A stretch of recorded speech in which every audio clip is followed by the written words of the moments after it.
Yes, dear students, we'll start. Today I am going to discuss how to write programs in Python. As per your request, you were asking me to discuss about the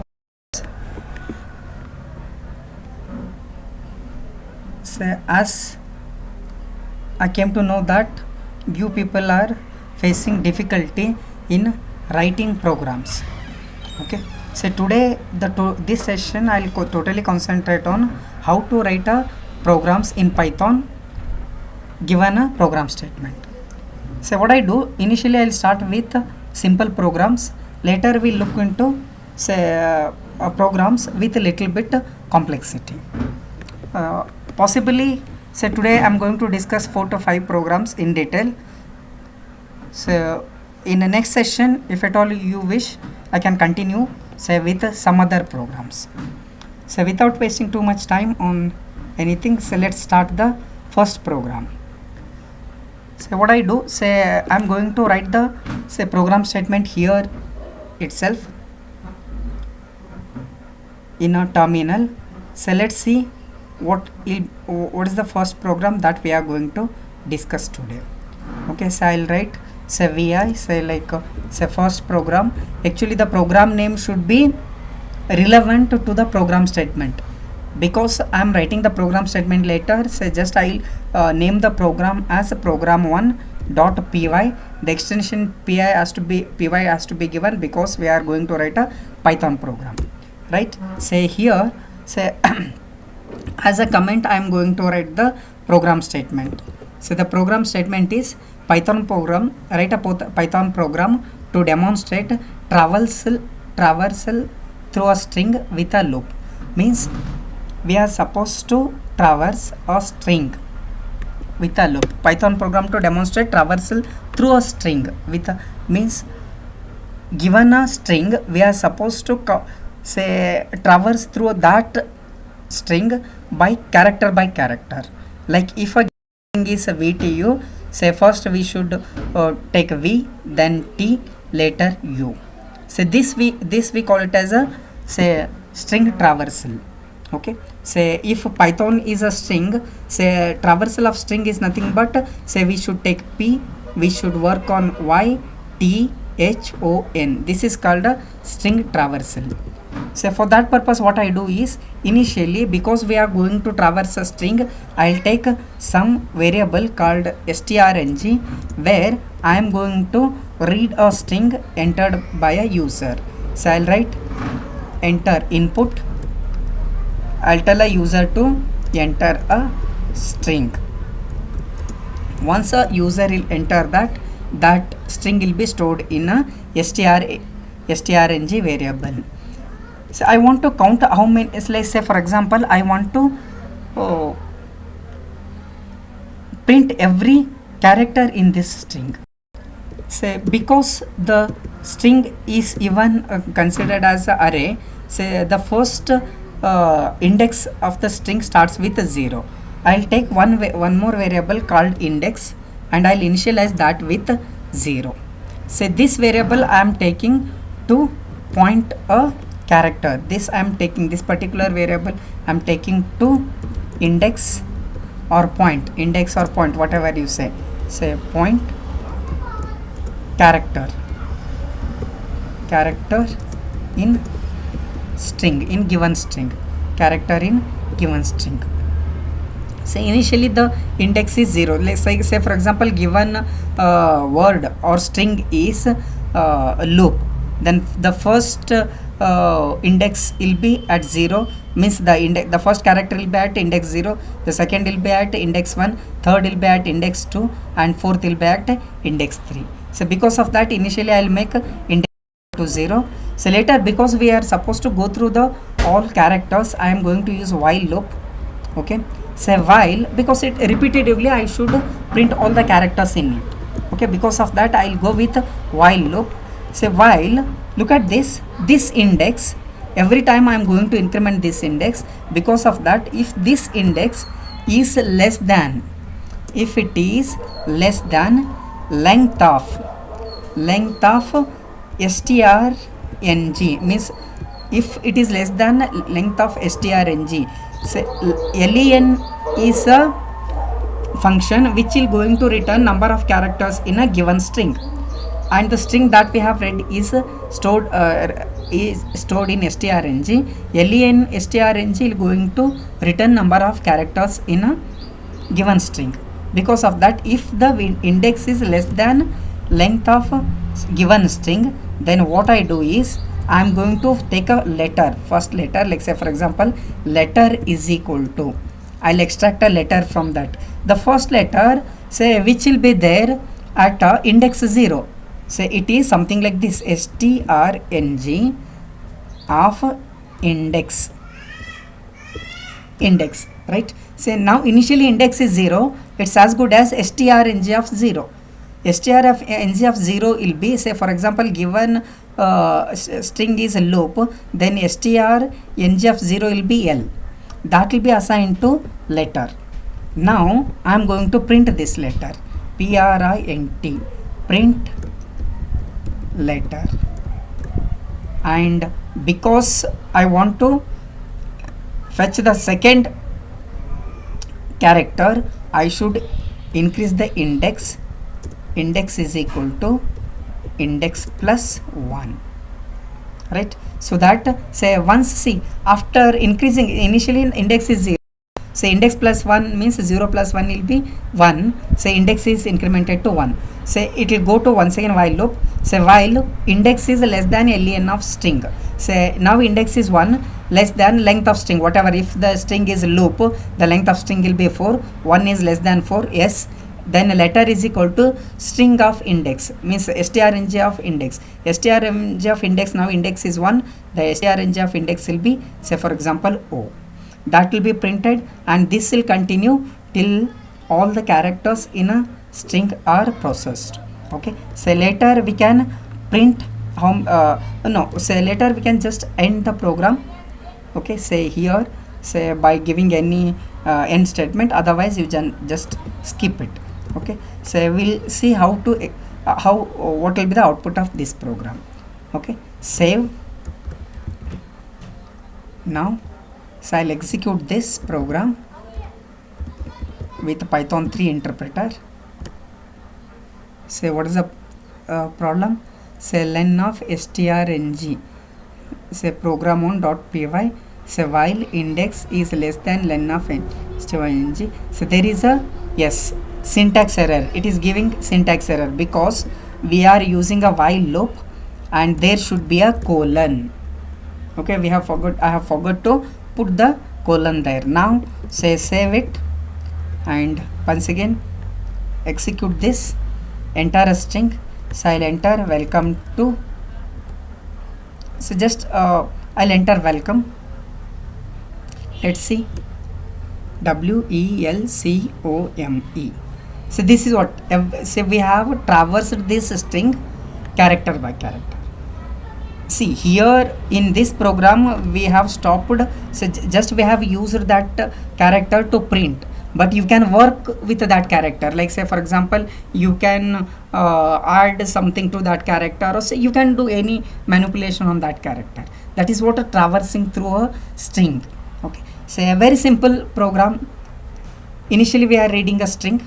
To read a string we are using a input function, okay, telling a user to enter a string. Okay, say because a string is a group of characters, okay, every character will be stored in a consecutive memory location. Okay, so and the index of a first string index will be starting with a 0. Because of that I have made index is equal to 0. Okay, say later I am going to compare the index with length of the string. Given, say for example, if a word or a, say whatever the string it has been entered, if it contains say 6 characters, okay, I'll start with 0, 1, 2, 3 up to 5. It will increase. 0 to 5 is nothing but 6. Okay, say but index will start with 0. So the maximum index, say a word of 6 characters will be 5. Say every letter I am going to fetch and I'll print. This is a very simple program to traverse through a string using a loop. and which loop we have used here? While loop. Okay, it's a very simple program. This is the one program, and so similarly we'll see a one more program, so a little bit easier one. Let us consider program. See, this is before that I have traversed. Say this is a string traversal using while. Even the same program can be written using for loop also. That also I'll show you. So what I do, so I'm going to copy this program using CP. So I'll make the second program as prog2. Okay, say vi, say here prog2. This one I'm going to say write using with for loop. That one with a while loop, and this one is using for loop. Okay, say how do I write using say for loop also? So let me write, say the same thing. This is reading a string. Okay, once we read a string, we need not have to take an index here. If there is a for loop, directly say we can use a for loop here. Say something like this, for say for char, you can use any word. I'm using a word char. For char in strng, for character in strng, nothing but for every character in strng. So we are not going to use this. Print that character. Even you can take that as a letter, no problem. Like say earlier it was letter, no, even I can take this as a letter. For letter or char, whatever. So the for letter in strng, print letter, say, and this is not at all required. See, this is very simple. For every letter in strng, print that letter. The for loop will going to execute till the end of a string. End of string is nothing but till it encounters a null character, because every string will end with a null character. Because of that, say this particular string, say it will start with the first character and till the last character. For every character, say we are going to print a character here. For a letter, say first it will start with first letter, it will print that, then second, then third, till all the letters are over in this string, the loop will execute. So let's see how this program can give a output.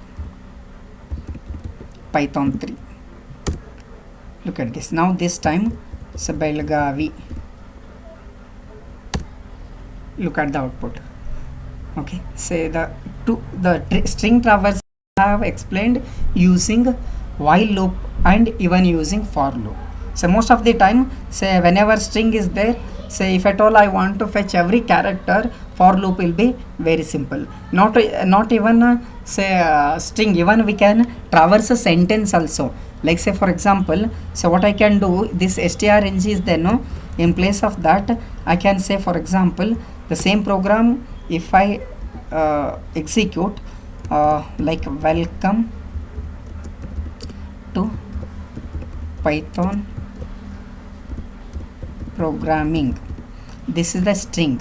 Now you can see, say what we are getting, say here, say every character, okay, because the string is this much. Now this is a string which is group of words, okay, with a space.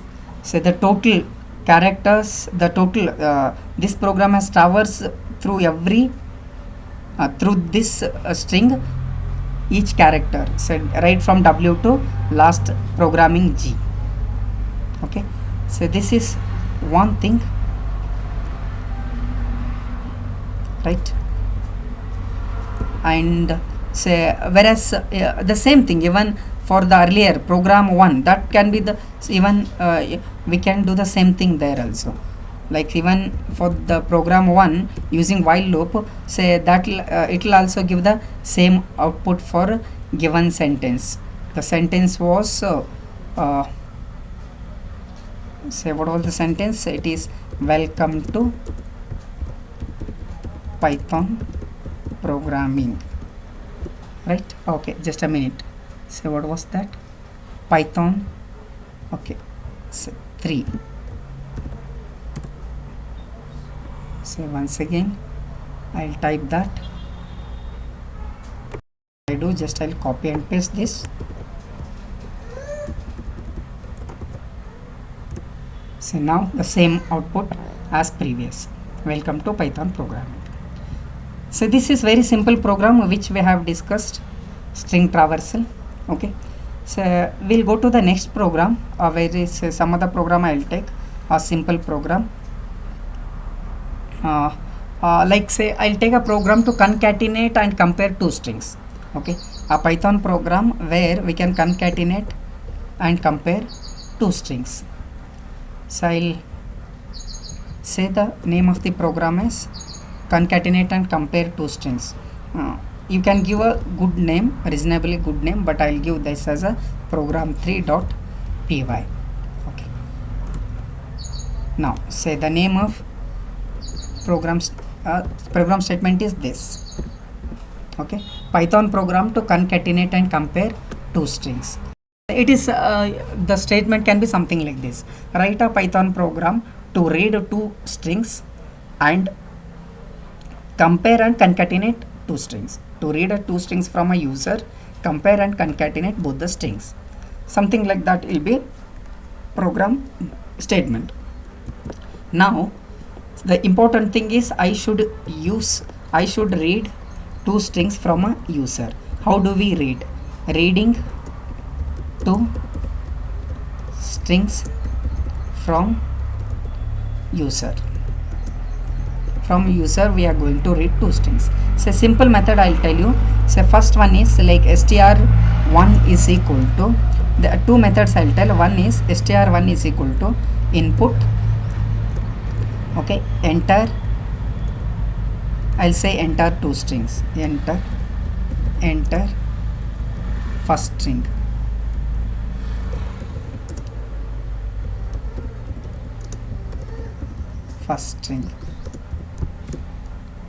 now str2 is equal to, now input, I'll say here enter second string, right? So once the user will enter two strings, the first string will be stored in str1 and the second string will be stored in str2. Now string concatenation can be done like this. String concatenation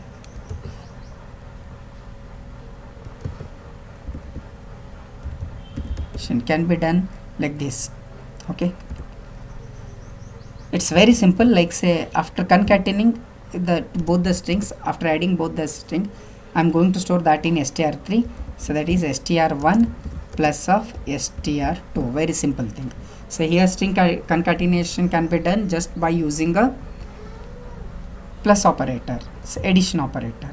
So first str1 will be copied to str3 and later str2 will be appended to str3. So now say I'm going to print that concatenated string. Okay, say print the final string after concatenation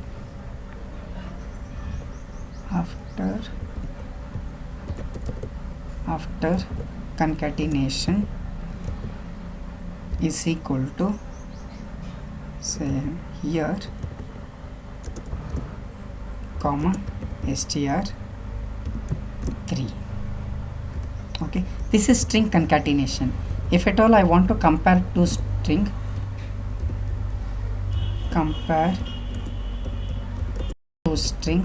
means which one is greater and which one is smaller.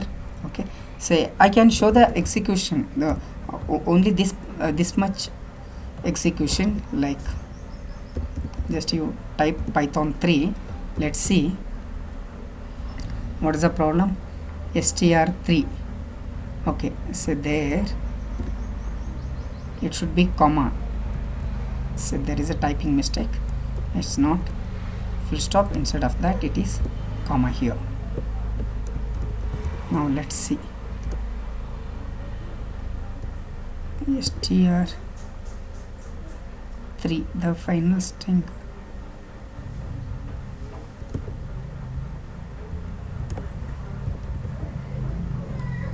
final string.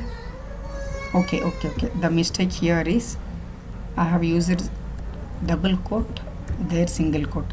Here there was single quote, whereas here double quote. That was a mistake. Enter a string. This is a first string. Okay, so VTU, enter second string, Belagavi. Then the final string after concatenation is VTU Belagavi. See, by default, directly the second string will be appended to the first string. But if at all we want, say for example, if at all we require VTU space Belagavi, then explicitly we should include a space there. So that can be even done. Like here itself I'll show you, plus of space can be added and then plus this. Very simple thing. Let's see what will be the output. Okay, so here VTU and Belagavi. The final string will be VTU space Belagavi. That space has been added by us. Look at this. The space we have added explicitly. But if it is not required, you need not have to add, like in previous case. So this is just string concatenation.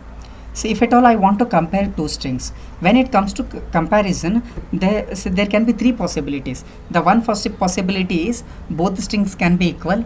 The second possibility is the first string is greater. The third possibility is second string can be greater.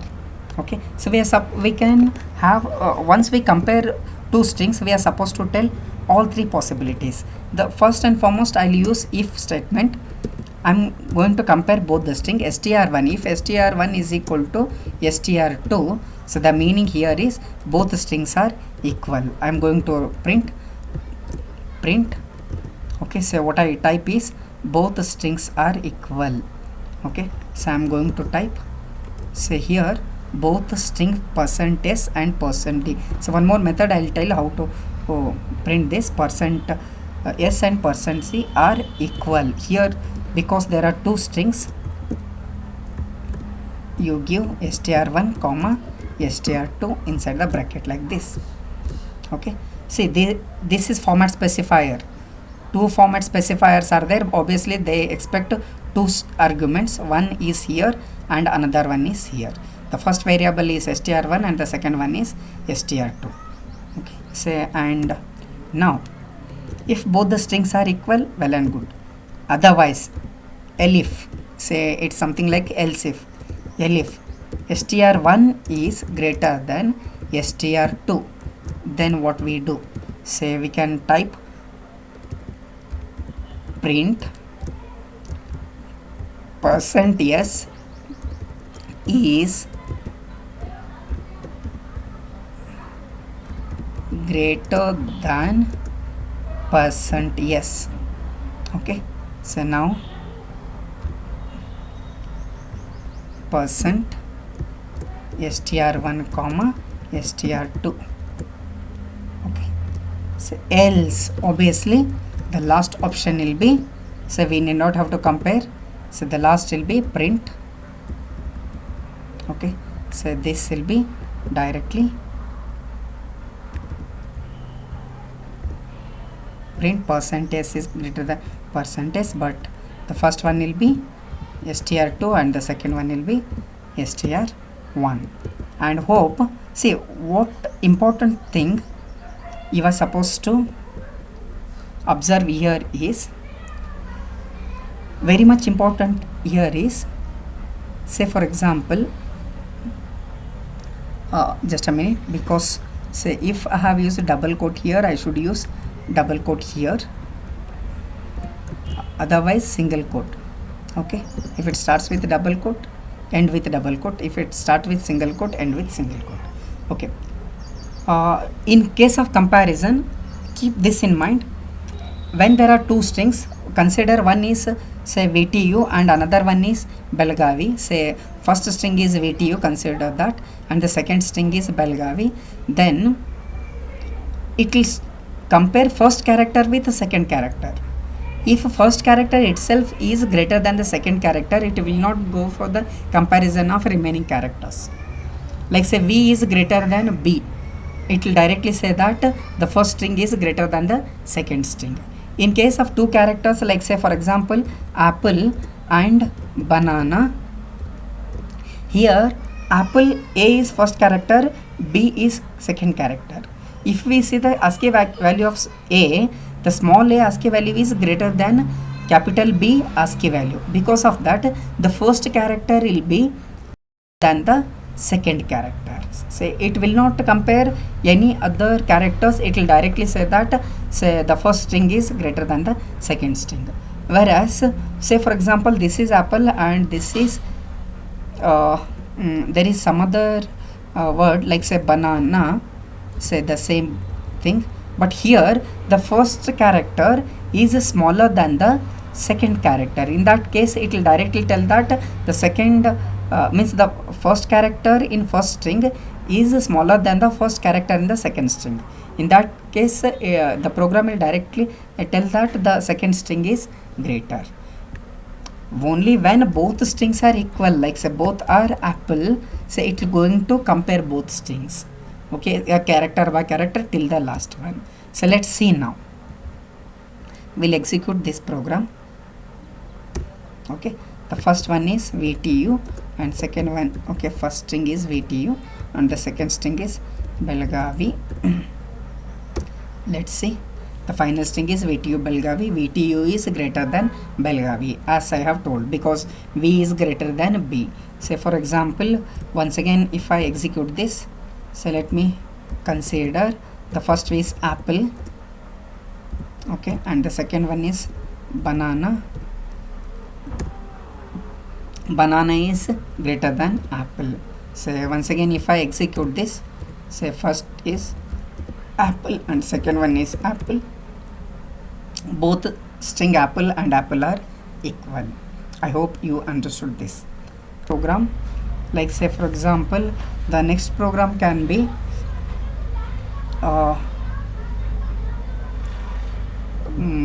okay, we'll take a program to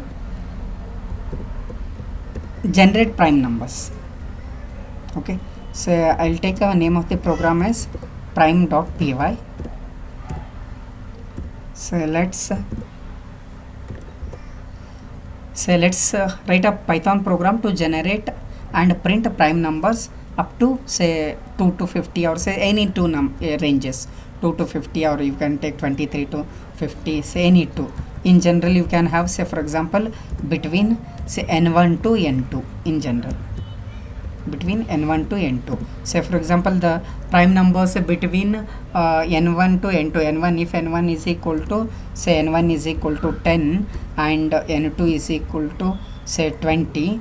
Say between 10 and 20 the prime numbers are 11 is a prime number, 13 is a prime number, then 17 is a prime number and 19 is a prime numbers. There are 4 prime numbers up to 10 and 20, something like that. The program should say it should print, it should generate and print those prime numbers between two ranges. Okay, so what I do, say I'm going to take two ranges like n1 and n2. First one I call it as a lower range, say lower range, and the second one even we may ask the user to enter the lower range. Input, enter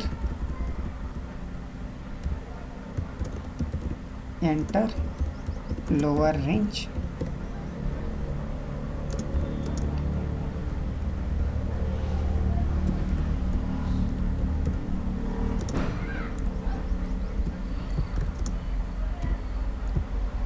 enter lower range.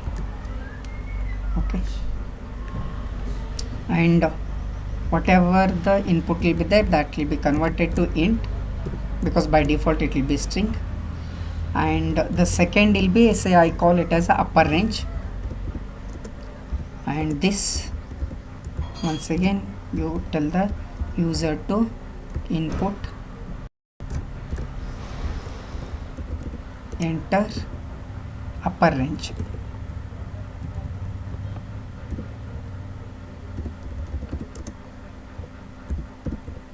So we'll leave the range for user to decide. Okay, once we read lower and upper range, say I say this as a reading range of n1 and n2, means what will be the range for n1 and n2. Okay, range. Okay, reading n1 and n2. Okay, so as per the program, say reading n1 and n2, and once we read that, I'll print a statement. Okay, prime numbers. Okay, so the statement will be something like this: prime numbers between okay, say %d and %d are, okay, say here the first one will be lower, comma, the second one will be upper. Okay, so what are the prime numbers between this and this?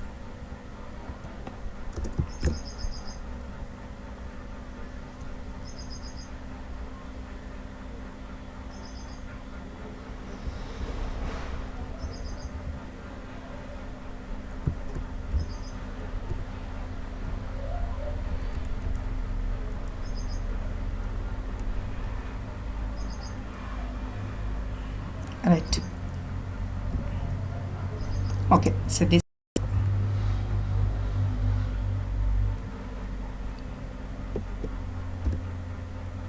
here one more percent prime numbers. Okay, say now importantly the prime numbers. What are the prime numbers? As we know, the first prime number is 2. What is a prime number? The prime number is 1 which is divisible by itself and 1.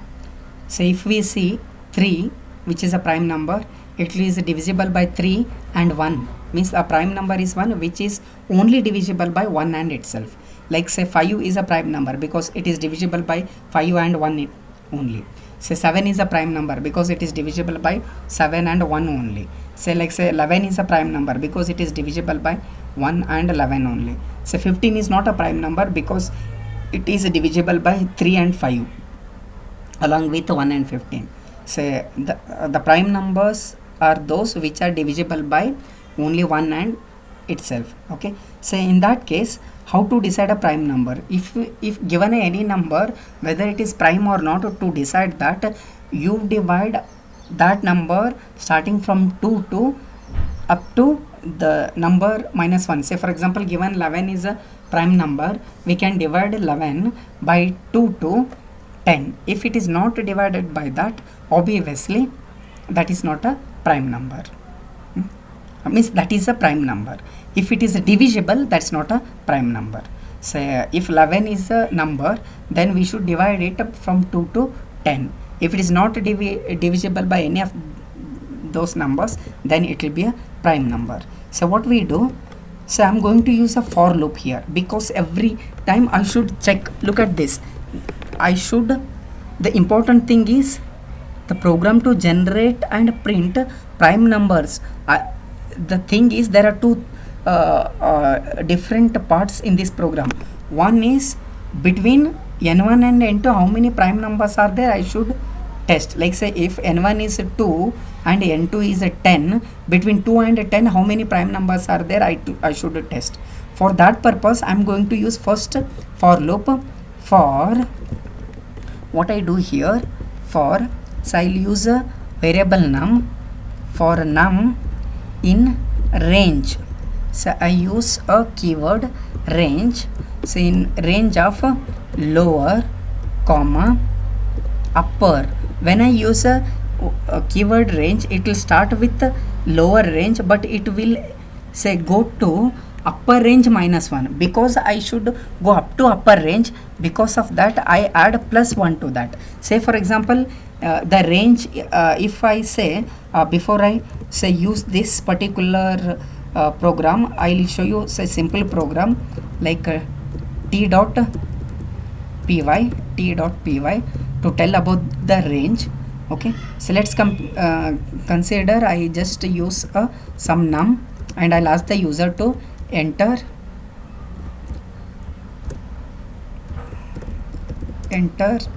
an integer, say for example.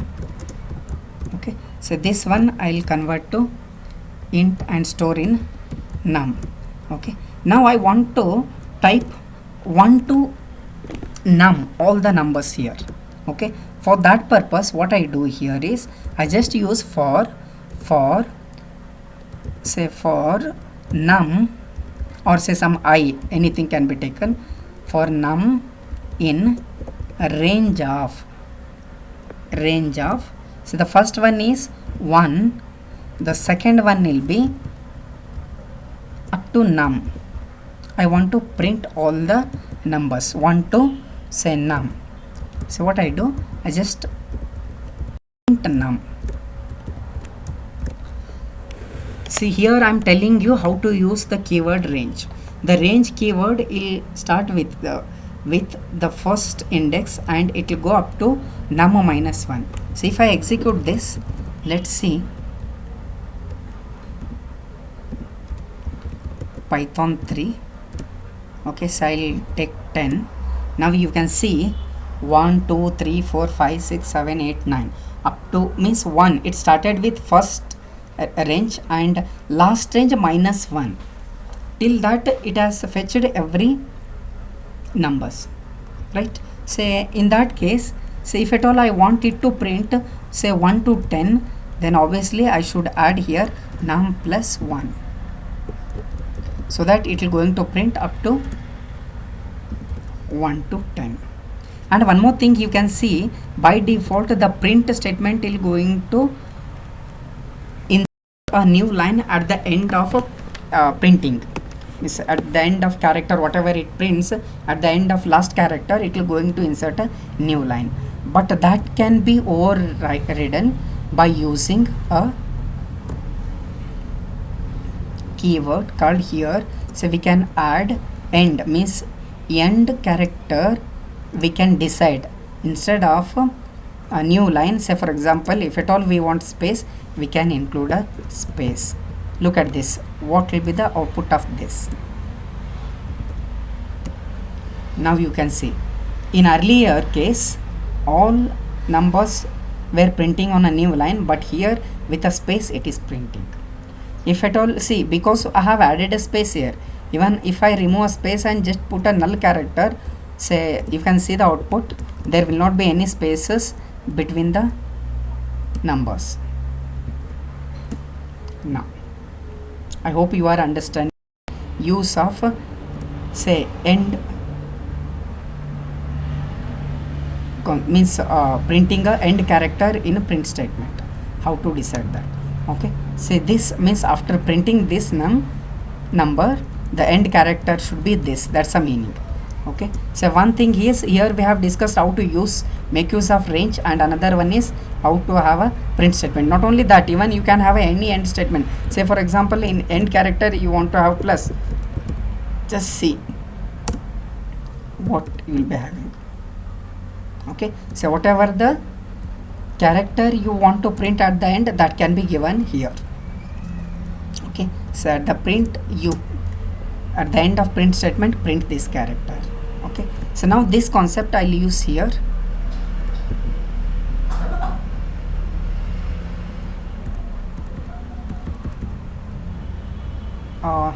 Right.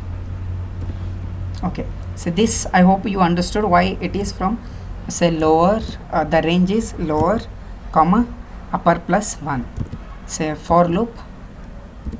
And see, you should take care that if you leave here one space, every time you should leave one space. If you leave two space, every time you should leave space, two space. If you leave a tab and next time if you leave 1 2 3 4 5 6 characters, something like that equal to tab, say it will give you error. Say for example, this is one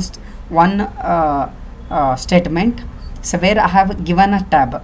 In case of second statement, if I go on give the spaces and print, no, it will going to give the error, indentation error.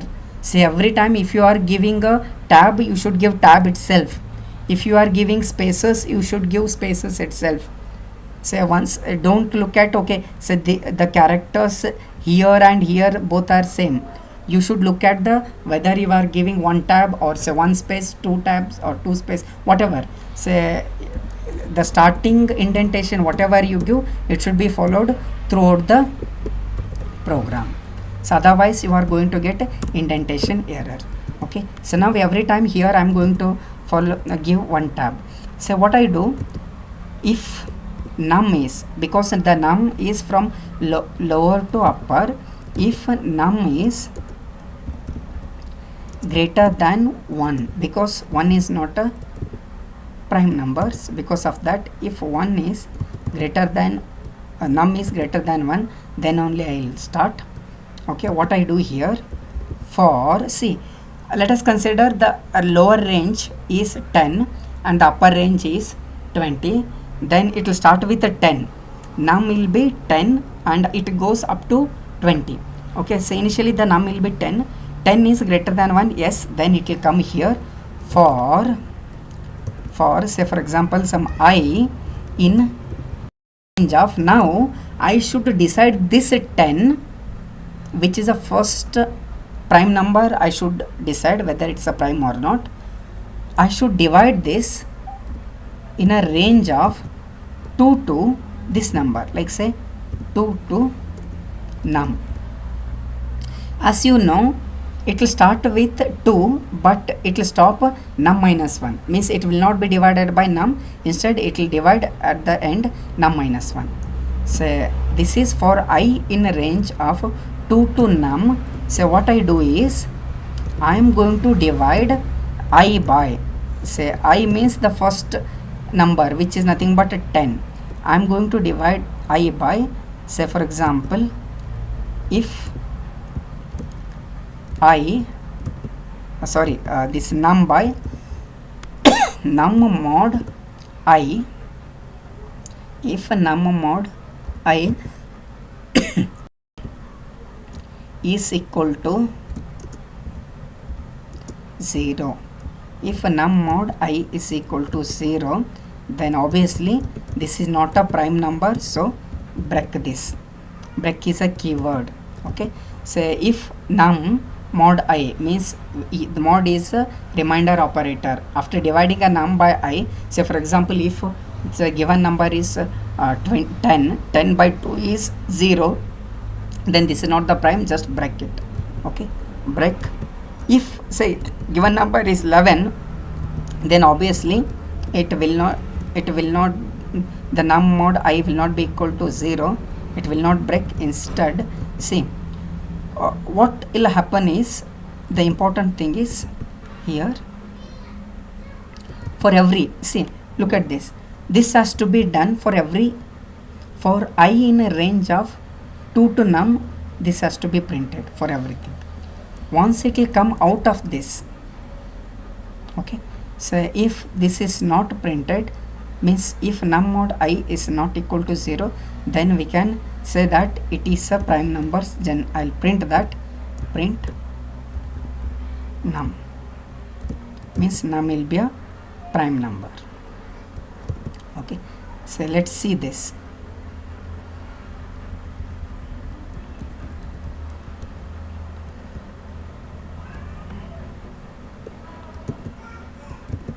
What will be the output?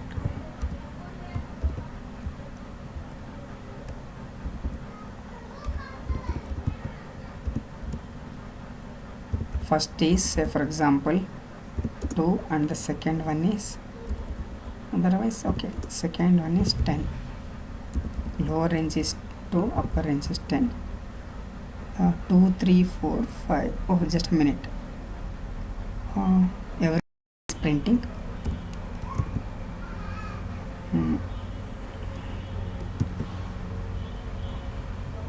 No, it's not. What we have done here.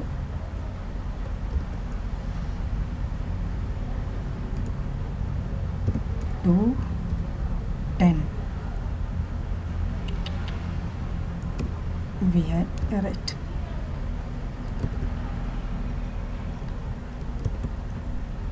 If num mod 10. Okay, just a minute.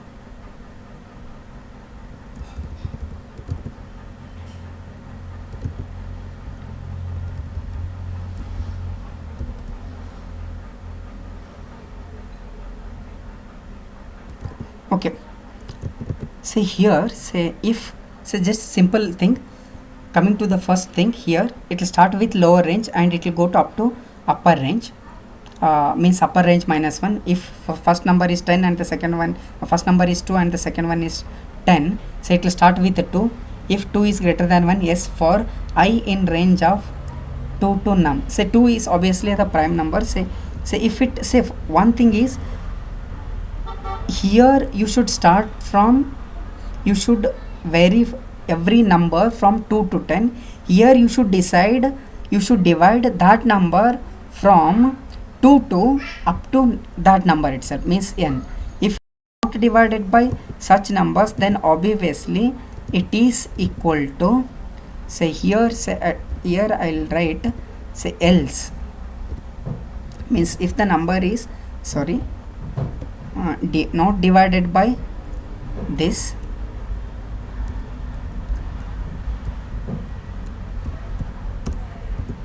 then here I'll write else, print that number. For a number in a range of 2 to num, if it is not divided by that numbers, then print the number. Let's see the output of this.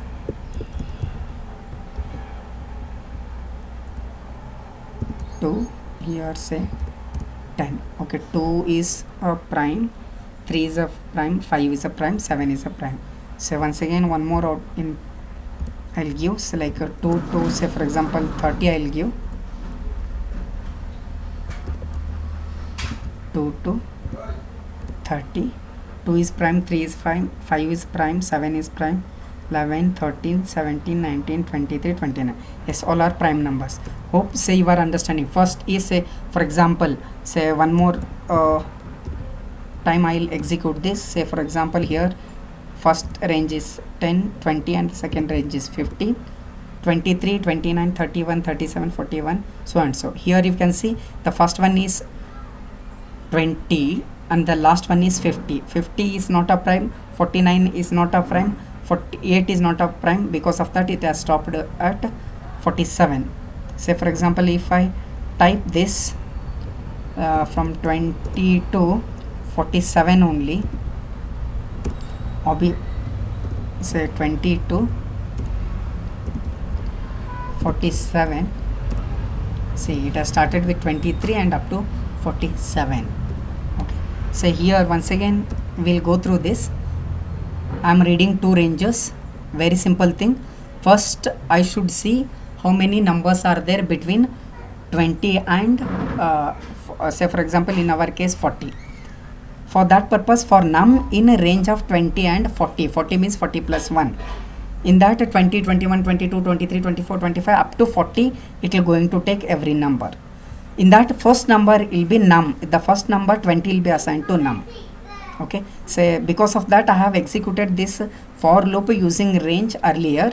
Okay, I hope you have understood that. Say here, say in earlier case I executed that. Okay, say what this for loop does is it will going to take every number starting from a lower range to upper range. Here lower range is this, say for example 20, then upper range will be 41, because upper is 40 means 40 plus 1 will be 41. It will stop at upper. Now the num initially will be 20. It will check if num is greater than 1. Obviously 1, because 1 is not a prime number. Say I'll check for if num is greater than 1. Now I should divide num starting from 2 to num minus 1, because the range will stop at num minus 1. I have taken here num. So initially it will start with 2. It will check whether the num will be divided by 2. If it is divided by 2, it will break, means obviously it will not see it will not print this prime number. It will just break, and once again it will go to the for loop, and now the I will be incremented. It will become 3. Now say 3, say means once, see important here, say once the num is what is the num? Initially it is 20. 20 by 2 is 0. Because of that it will break, it will come out of this for loop and it will go here. Now the range will be 21. 21 is greater than 1. Yes, it will come here. For I, initially it is 2, in range of 2 to 21 this time. Okay, 2 to 20. 21 is a num, this num. Here it is 20. Okay, 2 to 20. If 20 divided by 2, okay, say the num is divided by whatever the num is here, it will be divided by this. Say this is 21 to 2. 21 divided by 2, it's not 0, it will not break. So once again it will go, I is incremented, now it is 3. So 21 divided by 3, it is 0, it will come, it will break, it will come out of this. Okay, so means it's very simple. If the number is not divided by any of the number between 2 to that num, then it is a prime number. Say otherwise it's not a prime number. And one more thing that we should take that we can do here is, don't have to type up to num, we can divide even just by num by 2 also. So the same output we'll get here. Like say if I take 20 to 50,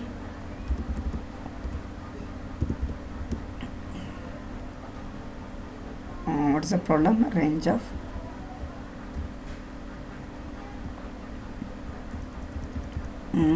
it should give, let me use this,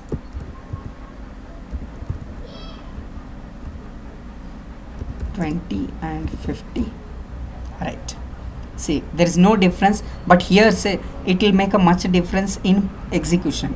The time taken to execute this program will be less than the previous program, because in previous program we used to divide. If I want to decide whether 47 is prime number or not, I should divide, as previous program I should divide writing right from 2 to 46. But this program num by 2, if you want to decide whether given number is prime or not, you need not have to divide the number by 2 to till that number minus 1. You can just make it off, means if I want to test whether 7 is prime number or not, you divide 7 by 2, which is nothing but 3. So if you divide 2 and 3, if it's not divisible by 2 and 3, it is a prime number. Say for example I want to test 19 whether it is a prime number or not. Say 19 by 2 is nothing but, say for example say here 19 by 2, as per this it will be 9. So you divide 19 by 2 to 9. If it is not divisible, then you can directly say that it's a prime number. So I hope you understood this program. Say with this we'll move on to one more program. Say for example a program to decide, this is prime number generation, a program to decide, let's consider okay, so we'll write a program which will convert a decimal number to a binary number. Okay, so a very simple program can be written, say to convert a decimal number to a binary number. Okay, let's see that program.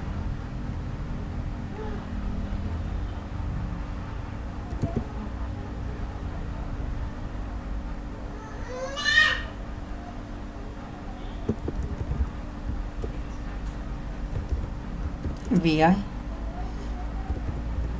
decimal to binary dot py.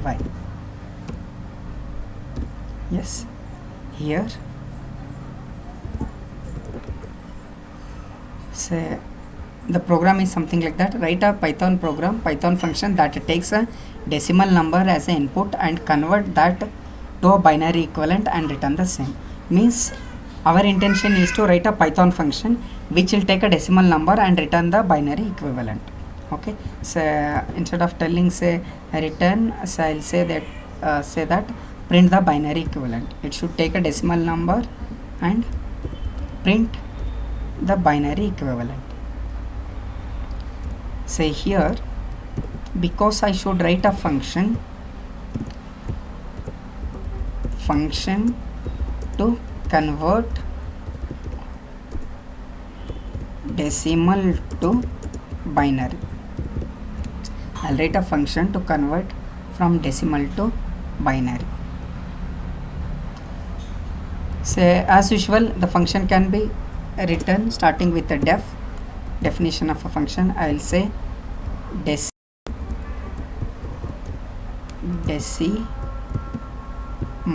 to binary is the name of the function. Okay, decimal to binary, and it should accept some decimal number. Because of that, so the parameter is num. Okay, so simple thing, if 1 is a given number, then obviously the equivalent of means the decimal equivalent of 1 is 1 itself. Because of that, I'll see if num is greater than 1, then only I'll go for the conversion. If num is greater than 1, then only I'll go for the conversion. And what we can do is, see, the simple way of converting decimal to binary is using a recursive function. I hope you know what is recursive function. A function which calls itself is called recursive function.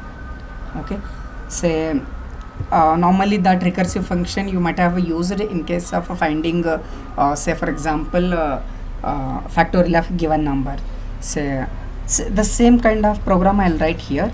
If num is greater than 1, say then what I do is I'm going to call this deci to binary. Say here I am going to divide the num by 2. Okay, so I'll divide the num by 2. So this I hope you understood. You know this is a floor division, means it will going to give only integer value. If num is 7, 7 by 2 say is nothing but it will going to give the quotient, but the integer value 7 by 2 will be 3 only. This is called as a floor division. Okay, now here, so I'm going to see this deci to means num by 2. It will be, once again I'm calling, means initially num, if num is say for example 5 is greater than 1, deci to binary, the num divided by 2. So if I explain this, let's see here. So I'm going to explain here.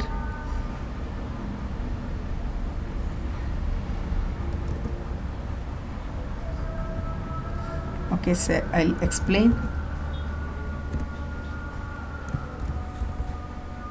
Just a minute. Okay, so let me explain here. If given number is say 5.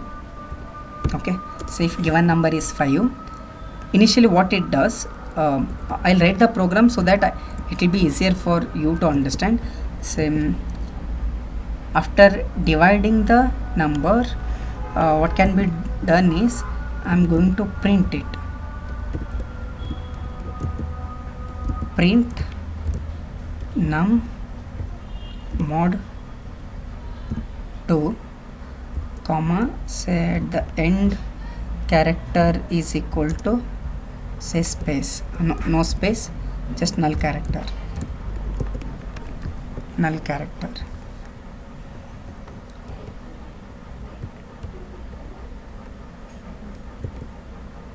I'll explain this function.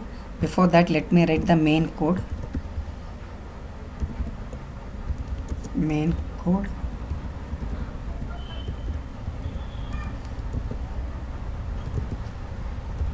Decimal value I'll ask from the user. Int input, enter a decimal number.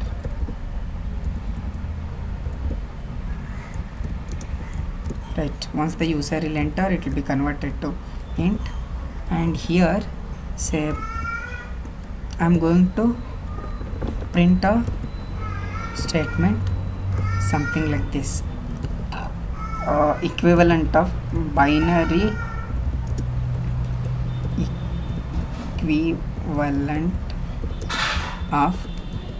equivalent of decimal number, binary equivalent of decimal number, deci underscore val is, okay, say here end character I want, what I want is just a might be say some space, right? So this is very simple print statement. Here I will call decimal to binary. This is a function. Here I will supply decimal value, and later say, for example, at the end, if you want, you can have some new line. So very simple. The program execution starts with this. Say it will ask the user to enter a decimal number. Say later it will print a binary equivalent of a decimal number. Given decimal number is, then it will call this deci value. Now if the decimal number is 5, it will come here. So now deci to binary. So the first what it starts is, it will the definition decimal to binary, the num, if num is greater than, means initially the 5 is greater than 1. Yes, it is true. It is true means what it will call is, the function it will call is decimal to binary. See, this equivalent is decimal to binary. Now num is 5. 5 divided by 2 is, it is 5 by 2 is what is the 5 by 2? Say what we get, say here, even I'll show you this for you people. Say if I type Python 3 here, whether you can see this, Python 3 here, right? Say now 5 floor 2 is 2. Okay, so it is not 2.5, instead it is 2. Okay, it's the same thing here. Say if I tell you here 5 by 2 is 2. Okay, means deci 2. Once again it will call like this. Okay, now 2 is greater than 1. Once again it will calls, and yes, it is greater. And what will happen here is, once again it will call deci to binary. And now see, it is 2 by 2 is 1, right? And once again it will going to call this number. And now say as per this, if num is greater than 1, num here is 1, 1 is greater than 1, it is false. Say once it is false, what happens this time is, it will going to come here and print num. So this time the num is 1. Okay, it will going to print num, so which is nothing but 1 mod 2. 1 mod 2 is, because num is 1, 1 mod 2 is 1 only. What it will going to print? It will going to print 1. Okay, means this is returned. This is over because it has printed. Okay, so it has returned. Now this function, okay, so it will return from this function. Now what is num here? It is 2. Okay, 2 by 2 is, it is 0. 2 mod 2 is 0. It will going to print 0 here. Now this function will return. Okay, say from this. And now 5. Okay, 5 is greater than 1. Yes, this function is over. Now it will going to print 5 by 2, means 5 mod 2, which is nothing but 1. That 1 will be printed here. So now this function is going to return. Means the decimal equivalent of a given number is 101. If we execute this,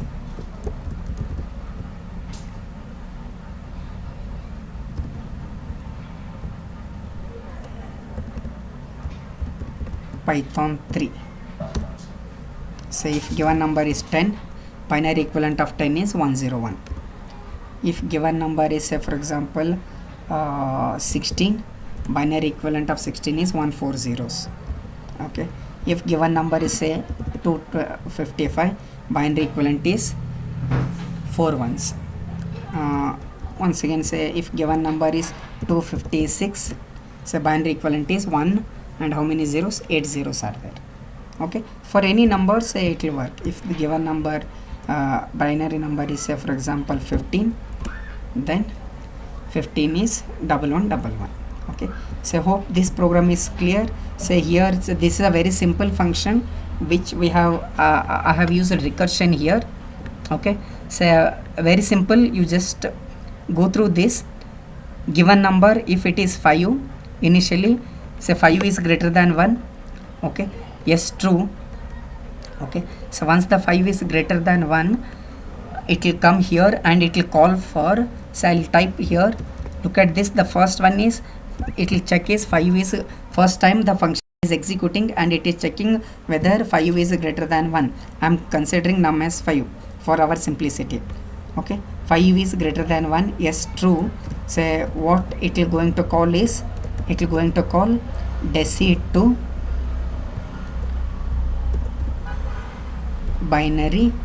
Num is 5, floor 2 is, it is 2, means 5 by 2 is nothing but 2, right? So remember, in this statement has not executed, only this statement has been executed. Okay, so now because of this function will again call, what it will call, say this function we are calling one more decimal to binary function here, but this time supplying num equal to 2. Here it will call now. So this time once again, if num is, means num here is 2 is greater than 1. Yes, if 2 is greater than 1, what we are is 2 is greater than 1, we are going to call deci to binary, and 2 by 2 is nothing but 1. Okay, so once again it will going to call a function deci to binary, but this time it will going to supply num is equal to 1. And now this time, say 1 is greater than 1, the condition will fail. Once the condition will fail, it will not call this. Instead it will going to call this print function. Okay, it will call this print function, and what it will print is, it will going to print num, and this time the num is 1.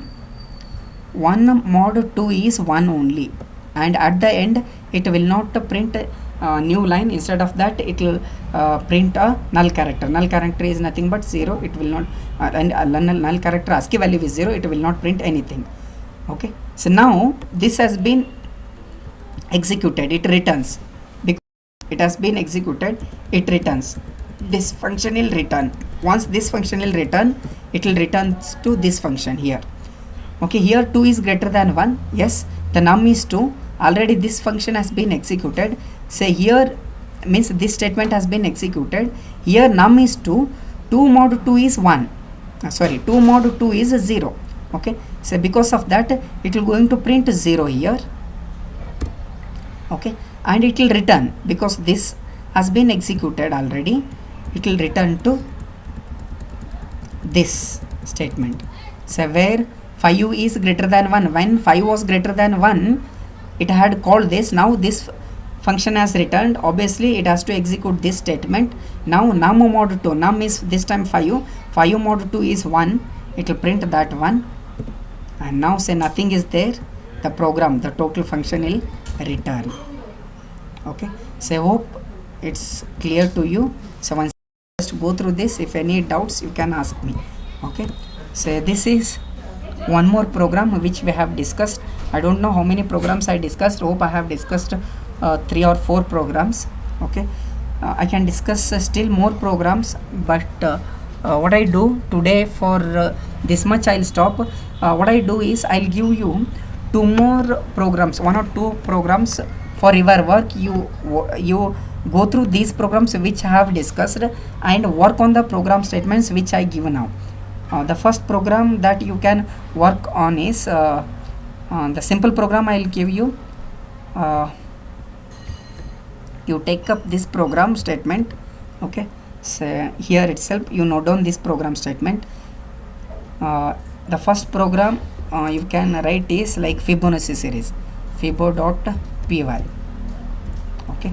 So this is the program that you can write, okay. So write a Python program to generate a Fibonacci series up to given limit by defining Fibonacci n function. Means you are supposed to write a program where you are supposed to write a function. The name of the function is Fibonacci of n is the name of the function, okay. Means something like def Fibonacci of n. I hope you know what is Fibonacci. Fibonacci is initially the first two numbers will be fixed. The first one is 0 and the second one is 1, and the next number will be sum of previous two numbers. Like next number will be 0 plus 1 is 1, next number will be 1 plus 1 will be 2, next number will be previous, means always the next number will be sum of previous two numbers. 1 plus 2 is 3, next number is 2 plus 3 is 5, next number is 3 plus 5 is 8, next number is 5 plus 8 is 13. This is what the Fibonacci series, okay.